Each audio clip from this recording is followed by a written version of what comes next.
Ini tuh bukan cuma tools buat bikin charts, tapi ini adalah tools buat bercerita dengan data. Hai, selamat datang di Halotek Academy. Di video kali ini gue bakal bahas tools namanya Tableau. Kita bakal bahas apa itu Tableau, jenis Tableau, dan gimana alur belajar dari Tableau Public. Tableau itu apa sih sebenarnya? Tahu nggak sih, perusahaan besar itu butuh banget tools yang bisa bantu mereka ngelola dan nyajin data dengan efektif. Nah, Tableau ini jadi salah satu tools yang populer banget buat ngejawab hal itu. Dengan Tableau, kita bisa analisis, visualisasi, sampai bikin data jadi interaktif dan gampang dipahamin. Menariknya, Tableau tuh nggak cuma buat visualisasi doang ya, dia juga punya fitur buat data management sehingga mudah kalau ada kolaborasi tim di perusahaan. Sampai buat penyimpanan data juga. Pokoknya lengkap banget. Dan sebagai alat visualisasi yang interaktif, Tableau juga punya community dan resource yang lengkap. Ada banyak dashboard Tableau yang bisa lo akses secara publik buat referensi belajar. Nah, selanjutnya kita akan kenalan nih sama dua jenis Tableau yang digunakan buat alat visualisasi. Ada Tableau Desktop dan juga Tableau Public. Bedanya apa sih? Yang pertama ada Tableau Desktop. Ini merupakan versi utama dari Tableau. Dia punya fitur yang lengkap kayak mendukung koneksi ke berbagai sumber data seperti Excel, Google Sheets, MySQL, PostgreSQL, dan masih banyak lagi. Dia juga dapat dipublikasi ke Tableau Server, Tableau Online, atau diekspor dalam berbagai format kayak PDF, gambar, atau Tableau Package Workbook. Dan dia juga bisa menyimpan file secara lokal tanpa harus dipublikasi ke publik. Tableau Desktop inilah yang sering dipakai sama berbagai perusahaan karena fiturnya lengkap itu. Tentunya dengan fitur yang lengkap, Tableau Desktop ini berbayar ya teman-teman. Tapi tenang aja, karena buat lo yang mau belajar, lo bisa kok pakai free trial selama 14 hari. Kedua, ada Tableau Public. Kalau yang ini yang gratis ya. Cocok buat lo yang baru mau belajar Tableau. Bedanya dengan Tableau Desktop adalah dashboard dari Tableau Public ini dipublikasikannya tuh harus ke Cloud Tableau Public atau terbuka untuk umum. Jadi semua dashboard bisa diakses oleh publik. Lalu, koneksi ke datanya ini terbatas karena hanya mendukung file lokal dan statis kayak misalnya Excel, CSV, dan juga Google Sheets. Kelemahan lainnya itu adalah tidak bisa menyimpan file secara lokal atau privat atau ke server. Jadi, kita nggak bisa publish ke Tableau Server atau Tableau Online sehingga ya tidak bisa kalau misalnya mau kolaborasi internal. Tapi tenang aja, buat fitur visualisasi dan juga interaktifnya, ini hampir sama kok sama Tableau Desktop. Jadi cocok kalau lo lagi belajar untuk menjadi seorang data analis sebelum nantinya lo pakai Tableau Desktop di perusahaan lo di masa depan. Nah, video kita ini akan fokus ke belajar Tableau Public ya, supaya bisa diakses sama semua orang dan praktik langsung tanpa harus bayar atau pakai free trial. Link Tableau Public ini bisa lo akses di public.tableau.com/app/discover. Selanjutnya, kita bakal bahas main topik kita, yaitu alur belajar Tableau Public. Gimana step by step-nya, di mana sumber belajarnya, semua akan dibahas di sini. Step pertama adalah kita harus paham dulu nih, basis data pada Tableau itu gimana. Nah, ini dibagi menjadi dua. Yang pertama adalah kita harus tahu cara connect data source atau menghubungkan ke sumber data. Seperti yang udah di-mention tadi, kalau misalnya Tableau Public ini cuman bisa connect ke file yang lokal dan juga statis, kayak misalnya Excel, Sheets, dan juga CSV. Nah, kalau kalian udah berhasil meng-connect data kalian ke Tableau Public, step selanjutnya adalah kalian tuh juga harus mengerti jenis kolom data dan tipe data pada Tableau. Nah, berdasarkan kolom data atau field ya, Tableau ini punya jenis field, yaitu ada kolom data kuantitatif yang kita sebut sebagai measures. Jadi measures di Tableau ini secara fungsional sama kayak matrix, yaitu kolom yang berhubungan dengan angka atau nilai yang bisa dihitung. Contohnya kayak sales, profit, quantity. Selalu selanjutnya ada yang namanya dimensions. Ini adalah kolom yang berhubungan sama kategori atau atribut yang ngegambarin data.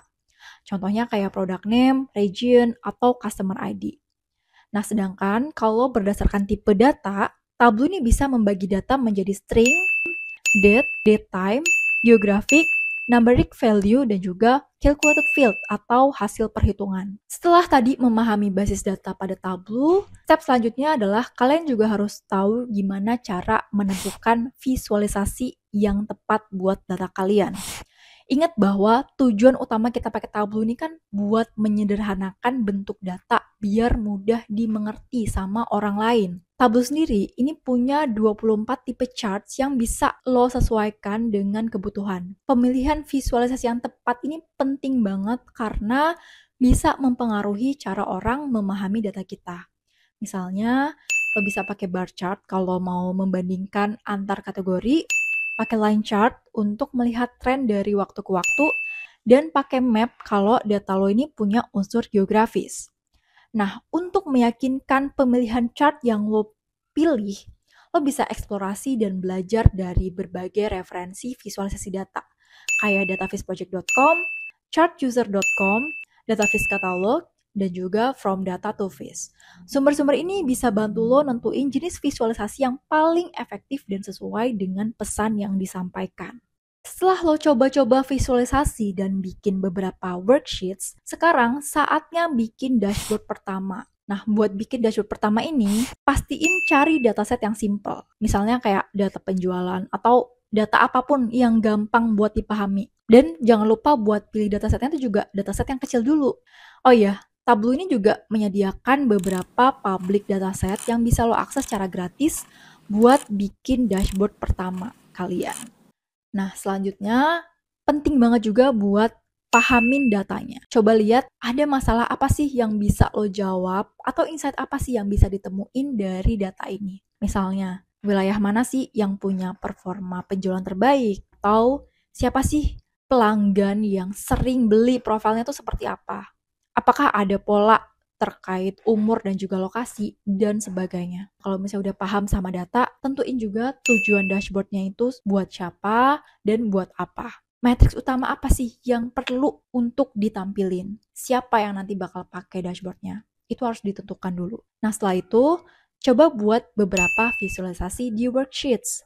Nah, kalau udah bikin berbagai charts dan visualisasi di worksheets, baru gabungin semua visualisasi itu ke satu dashboard yang rapi dan jelas dengan alur cerita yang mudah dipahamin. Jangan buru-buru, karena dashboard pertama lo ini gak harus perfect kok. Yang penting adalah experience yang lo dapetin agar terbiasa dulu dengan cara kerja si Tableau ini. Buat sumber belajarnya dari mana? Kalian bisa belajar dari YouTube channel Bima Ngulik Data, belajar Tableau untuk pemula, membuat dashboard data.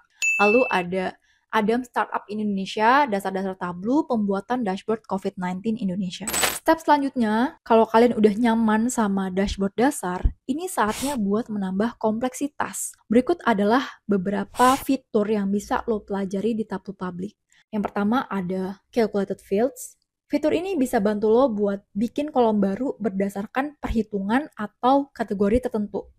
Karena di dunia nyata, di real projects, nantinya tuh data yang tersedia itu kemungkinan besar gak langsung bisa divisualisasi, teman-teman. Ada kolom yang harus kita hitung dulu. Nah, itu sebabnya fitur ini nih penting banget. Next, ada fitur parameter. Ini juga gak kalah penting karena fitur inilah yang bisa menambah interaktivitas dari dashboard. Dengan fitur parameter, user akan bisa milih suatu nilai yang nantinya akan mempengaruhi visualisasi. Alhasil, dashboard lo tuh akan jadi naik level. Nah, selain dua hal utama tadi, lo juga bisa explore fitur lainnya kayak misal table calculations atau yang lebih advance lagi, trend lines dan juga forecasting di Tableau. Nah, dengan manfaatin fitur-fitur itu, lo bakal dapat banyak ilmu yang bakal berguna banget buat real case nantinya. Dan pastinya dashboard lo tuh jadi lebih keren dan interaktif di Tableau Public. Sumber belajarnya dari mana? Kalian bisa belajar dari belajar Tableau, calculated field di Tableau, terus ada playlist dari jurusan Statistika UI, data visualisasi, kalian bisa play dari video 11 sampai 19, lalu ada Andy Kribel, Table Calculations in Tableau, Everything You Need to Know, lalu ada Dinwai Kabu, cara membuat top end dengan fitur parameter di Tableau. Setelah nyobain dasar-dasar Tableau dan belajar bikin dashboard tingkat lanjut, ini saatnya buat latihan lebih banyak dan mulai bangun portofolio. Ingat ya, bahwa portofolio itu bukan cuma tentang bikin visualisasi yang keren aja. Yang terpenting adalah bisa menjawab masalah bisnis dengan data, teman-teman. Cari dataset yang relevan dengan industri yang lo minati, dan buat visualisasi yang bisa ngasih insight bagi industri tersebut. Nah, buat sumber belajarnya, kalian bisa belajar dari YouTube channel Stanley George Joseph, Customer Analysis Using Tableau Dashboard from Scratch. Ini bagus buat belajar karena dia ngasih real case yaitu untuk customer analysis. Yang terpenting di sini adalah practice makes perfect. Jadi terus latih kemampuan lo dengan buat beberapa project yang nunjukin gimana lo bisa menyelesaikan business problem dengan data. Oke, nah jadi itu dia step-step untuk alur belajar Tableau Public, teman-teman. Semoga video ini bermanfaat dan bisa bantu lo untuk lebih memahami Tableau. Sampai jumpa di video Halotek Academy selanjutnya.